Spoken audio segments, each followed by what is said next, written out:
روز بروز نخشی ویروس کرونا لروجاوای کردستان بهتر دبا و روزانه بدهن حالتان لسرانسری باجار و کن روجاوای کردستان تینه تومار کرن.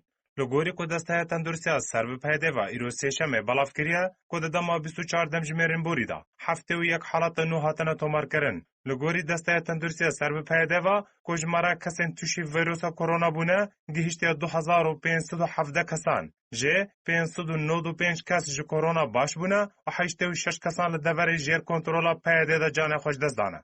و لگوری زانیارین تایبت که بدهن حالتا نهاتیه تومار کرن و گمان جمارای تشبوین راستقینه جمارای نهاتیه راگ هندن بهتر به.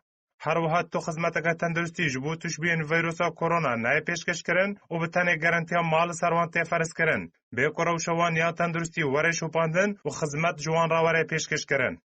تزانین ویروس کروناش دست به سال 2020 وال لباجاری ویهانی یه سینه درکت و لطوای ولات جهان بلاف بیه و ولات امریکا یکمین لسر آستا جهانه که حتی وکایرو بهتر جسو 8 میلیون کس لجهانه توشی ویروس کرونا بونه هر وها 25 میلیون و 963 هزار و 400 کس جو کرونا باش بونه و بهتر جو میلیون که 77 هزار کس به صدام ویروس کرونا جان خوش دست دانه.